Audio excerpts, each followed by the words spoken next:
Palihim na ginupit ng sundalo ang sariling larawan gamit ang punyal. At nang tumakbo ang kawani para kumuha ng selyo, mabilis niyang kinuha ang pass sa drawer. At dumaikit ng eksakto ang larawan sa ibabaw nito. Pero kung walang selyo ay walang bisa ang pass. Kaya sinubukan niyang kopyahin ang selyo mula sa dokumento. Ngunit kahit anong gawin niya, wala siyang naiwang bakas dito. Kaya diretsyong pumasok siya sa opisina ng pinuno. At binuksan ang kanyang safe gamit ang panulat. Kinuha ang selyo sa loob at pinakstamp sa pass. Tapos na ang lahat ng paghahanda. Bilang sundalong Koreano ang nais niya ay makarating sa Hilagang Korea. Dahil sa Timog Korea ay napakahirap ng buhay militar. At palagi silang nasa panganib na mahatulan ng kamatayan. Ngunit habang siya ay tumatakbong puno ng pag-asa, bigla siyang huminto, dahil naramdaman niya ang presensya ng panganib. 2 bantay ang nakatitig sa kanya. Tila itinuring siyang tumatakas na sundalo. Ngunit sa harap ng kanilang mabangis na titig, hindi man lang siya nataranta. Bagkos ay nagyabang siyang lumakad papunta sa kanila. Wala ba kayong ginagawa? Ano? Nandito ako para sa biglaang inspeksyon. Normal naman ang lahat dito. Agad na natakot ang 2 bantay. At hiniram niya ang kanilang teleskopyo. Sa pagtingin niya ay puro tore ang nakapaligid. At armado ang mga nagroronda. Mahirap makatakas sa liwanag ng araw. At tanging labasan ay ang main gate. Pero kasalukuyang may sayawan ang batalyon. At panang lasing na opisyal ang daan. Sa paghahanap niya ay nakakita siya ng sasakyang may susi. At hindi rin nakalak ang pinto. Pagkatapos ay kinuha niya ang isang lasing na opisyal sa sayawan. At inalalayan ito papasok sa sasakyan. Habang nagmamaneho ay ibinaba niya ang sombrero upang hindi makilala. Kapag nakalagpas siya sa tarangkahang ito ay magiging malaya na siya. Tubig, tubig. Nang makita ng bantay na ang nakaupo ay ang komandante, agad niyang itinigil ang inspeksyon at nagbigay galang. Habang mabilis na pinatakbo ng lalaki ang sasakyan palabas ng kampo. Hindi may kakaila ang matinding kaba sa dibdib niya. Ngunit pagbaba ng opisyal ay iniwan siya sa gitna ng bukirin. Habang patuloy na tinatahak ng lalaki ang daan papuntang Hilagang Korea, bigla siyang nakasalubong ng isang convoy. Kahit sariling kasamahan ang mga ito ay siya ngayon ay isang tumatakas. Kaya hindi siya maaaring mabunyag. Mas masama pa ang halos ubos na ang gasolina. At kahit gusto niyang tumakas ay hindi na niya magagawa. Kaya napilitan siyang huminto sa gilid ng daan. Agad itong nakatawag ng pansin ng convoy. At sa susunod na segundo ay nag-atras ang mga ito papalapit. Ngunit gaya ng dati ay nanatili siyang kalmado. Sa halip na maging sunod sa Niren ay mas mabuting siya ang mauna. Pasensya na opisyal, pwede po bang lagyan ng kaunting gasolina ang sasakyan ko? May pass ka ba? Kaya inilabas niya ang pass nang walang pag-aalinlangan. Ngunit hindi naniwala ang opisyal. Dahil ang mga sasakyan ng militar ay laging puno ang tangke. Upang handa sa anumang biglaan. At bilang sundalo ay nagmamaneho siya ng sasakyang pang-opisyal. At mag-isa pa, kaya talagang kainahinala ang lahat. Agad namang nagbalak ang opisyal na tawagan ang tanggapan ng batalyon. Kaya mabilis niyang sinabi na mula siya sa Security Division. At may lihim na utos na dapat isagawa. Ang paglipat kay Kim Dong-hyuk na nadakip. Paano mo nalaman yan? Hindi ba sinabi ko na tumanggap ako ng utos? Si Kim Dong-hyuk ay taksil at kakaunti lang ang may alam dito. At bilang tagapangasiwa ng lugar alam ito ng opisyal. At doon nakakulong ang kriminal. Kaya laking gulat nilang malaman na alam ito ng isang sundalo. Kaya iisa lang ang posibleng paliwanag. Tunay nga siyang tao ng Security Division. At dito tuluyang nawala ang pagdududa ng hepe ng pulisya. Kaya sumama si Kainan sa kanila upang magpagasolina sa himpilan. Doon niya nakita na ang dating tumakas na sundalong si Ado ay nakakulong pala rito. Hindi siya isinumbong ni Ado. Nais lang nitong makasama muli ang pamilya niya. Kaya pumirma si Ado sa papeles ng paglilipat, at inilabas nila si Ado mula sa loob. Ngunit bago sila makaalis, napansin ng tauhan doon na diesel ang nilagay sa sasakyan ni Kainan.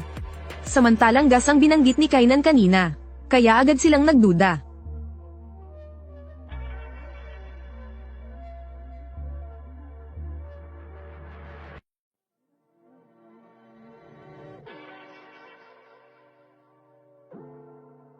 Paano kayo nagtataka sa kasamahan ng Security Division?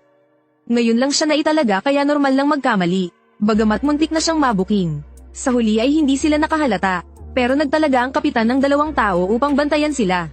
Pati tumawag sila sa Security Division para kumpirmahin ang identidad, habang ang Major ay abala pa ring tumutugtog ng piano. Major, mukhang may problema. Ako ito, huwag kang magsalita, sagutin mo lang ako. Iulat mo ang lokasyon. Major, matagumpay niyang natapos ang gawain. Kainan, ano ba ang balak mo? Gagawin ko ang gusto ko, anong problema mo? Bumalik ka, susubukan kong bawasan ang parusa mo. Hindi na kailangan, napagdesisyonan ko na ang aking kinabukasan. Hindi alam ng team leader ang nilalaman ng usapan. At habang sila ay naglalakbay, nagpadala ng mensahe ang Major. Iniutos na dakipin si Kainan. Alam na ni Kainan ang kahihinatnan, kaya napatingin siya sa baril ng driver. Pero nabasa rin ng team leader ang balak niya, kaya nagagawan sila sa baril. At napaling ang manibela palayo sa daan papuntang ilang. Sumali rin si Ado mula sa likuran upang tulungan si Kainan. Nahulog ang baril sa lupa. Patuloy silang nagagawan. Biglang ibinaba ni Kainan ang upuan. At tinapak ni Ado ang leeg ng team leader. Sa sandaling iyon, binaril mula sa labas ang ulo ng driver. Nawala sa kontrol ang sasakyan. At tumagilid sa lupa. Pinilit bumangon ni Kainan. At nalaglag sa tabi ang ginawa niyang mapa ng pagtakas. Akmang pupulutin niya ito ngunit pinasabog sila ng bala kaya napaatras siya sa likod ng sasakyan. Dumating na ang Major kasama ang kanyang mga tao. Sunod-sunod na bala ang tumama sa kanilang sasakyan. Naisip ni Kainan na pairan ang dugo ng driver sa kanyang mukha. At tumihaya upang magkunwaring patay. Nang makita ito ng Major ay nagmaneho siya palapit upang suriin. At sinamantala ni Kainan ang sandaling iyon para bumangon. At tumakbo patungo sa kanyang mapa. Pagkapulot ay tinawag niya si Ado at tumakas patungong restricted zone. Gusto pa silang pigilan ng mga tauhan ng Major. Ngunit agad silang tumalon sa ilog. Ang nag-iisang buhay na team leader ay hinayla palabas ng sasakyan. Tinanong siya ng Major kung naiulat niya na ang nangyari. Nang sumagot siya ng hindi, ay agad siyang binaril ng tauhan ng Major. Hindi nagtagal ay dumilim ang paligid. At bumuhos ang malakas na ulan. Narating na nila ang restricted zone. Nauna si Kainan na tumagos sa electric fence. Ngunit nahuli si Ado. Nakita siya ng mga bantay. At nabaril siya agad. Kaya dinala ni Kainan ang kanyang mga gamit at nagpatuloy. Paglampas sa zone ay narating niya ang minefield. Ngunit halos nabura ng malakas na ulan ang karamihan sa kanyang marka. At paparating na rin ang Major at ang kanyang grupo. Wala nang balikan pa, kaya buong tapang na sumugod si Kainan sa minefield. At dahil sanay ang Major, sumunod din siya at pumasok sa minefield. Sa kasamaang palad malas ang sundalong nasa likuran.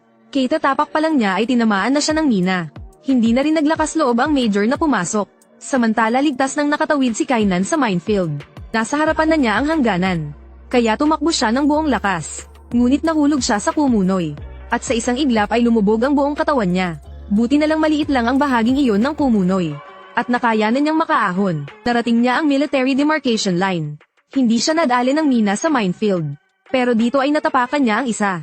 At mas malala pa, nakahabol na rin ang Major. Hinawakan siya ni Kainan ng mahigpit. Kung mamamatay ako mamamatay tayong dalawa. Hindi gumalaw ang Major. Lumaki silang magkasama at may kaunting samahan. Pinipilit pa rin siyang pabalaykan ng Major. Ngunit nakapagpasya na si Kainan. Ang mina ang tinatapakan niya ay hindi aktibo. At bigla silang nagagawan. Nabunggo ang baril ng Major. At sinuntok siya ni Kainan hanggang mawalan siya ng malay. Nagpatuloy siyang tumungo sa timog. Nasa harapan niya ang borderline. At may teleponong pang-surrender sa ilalim ng pader. Gusto sanang tumawag ni Kainan sa South Korean Army. Ngunit walang signal ang telepono. At biglang may putok na narinig. Nakahabol muli ang Major matapos magkamalay. Kaya tumakbo si Kainan ng mabilis. Ngunit muling nag-target ang Major. Tinamaan ang hita niya. Pinilit niyang abutin ang borderline kahit masakit. Nasa harap na niya ang linya. Ngunit muling binaril ang kanyang balikat. Ilang sentimetro na lang ang pagitan niya sa linya. Kailangan niya lang itong maabot upang makaligtas. Ngunit tila napakalayo ng distansyang ito para sa kanya.